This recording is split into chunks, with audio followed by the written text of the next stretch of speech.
Hello बच्चों, आइए प्रश्न को पढ़ते हैं। प्रश्न यह है, निम्नलिखित संबंधों को क्रमित युग्म के समुच्चय के रूप में लिखिए तथा ज्ञात कीजिए उनमें से कौन सा फलन है।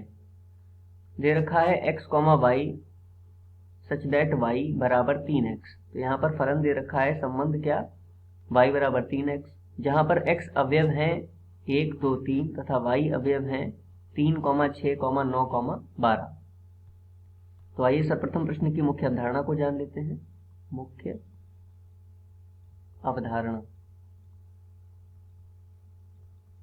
देखिए दिए गए प्रश्न में हमें दो समुच्चय दिए गए हैं, तो हम इसको वैनारिक चित्र द्वारा समझते हैं। यदि हमें एक समुच्चय दिया हो A तथा दूसरा समुच्चय दिया हो B, जिनमें कोई संबंध दे रखा है, अब हमें प्राप्त करना है कि उनमें जो भी संबंध है वह एक प्रकार का फलन है या नहीं। तो फलन होने की क्या शर्त है कि x के सभी अवयव, अर्थात समुच्चय A के सभी अवयव को यदि हम x मान लें, समुच्चय B के सभी अवयवों को y मान लें, तो x के सभी अवयव की केवल और केवल एक प्रतिबिंब बनेगा y में। यदि ऐसा है तो यह एक प्रकार का फलन है, और यदि ऐसा नहीं है तो वो फलन की श्रेणी में नहीं आता। तो आइए इस अवधारणा के आधार पर प्रश्न को हल करते हैं। प्रश्न में देखिए दिया गया है कि x के कौन कौन से अवयव हैं, 1, 2 और 3।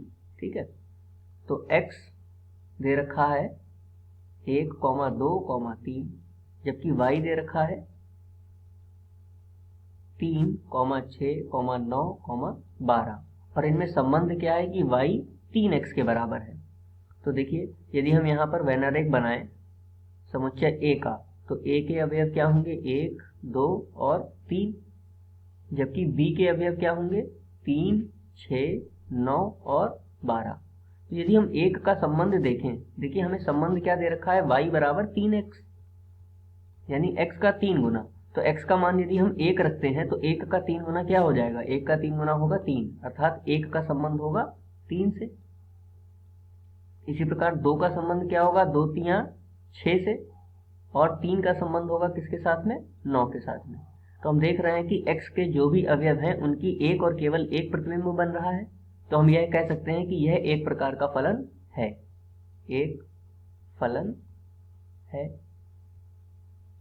इसके अतिरिक्त इनके संबंधों को हमें क्रमित युग्म के समुच्चय के रूप में लिखना था। तो क्रमित युग्म के समुच्चय क्या हो जाएंगे, मान लेते हैं कि समुच्चय वह है A बराबर, तो इनको मझले कोष्ठक में लिखते हैं। तो देखिए 1 का संबंध किसके साथ में है, 3 के साथ में, कॉमा 2 का संबंध किसके साथ में है, 6 के साथ में, कॉमा 3 का संबंध किसके साथ में है, 9 के साथ में। तो हम इसको इस प्रकार से क्रमित युग्म के रूप में लिख सकते हैं। मुख्य अवधारणा के आधार पर यह दिए गए प्रश्न का उपयुक्त उत्तर है। आशा करते हैं आपको समझ में आया होगा। धन्यवाद।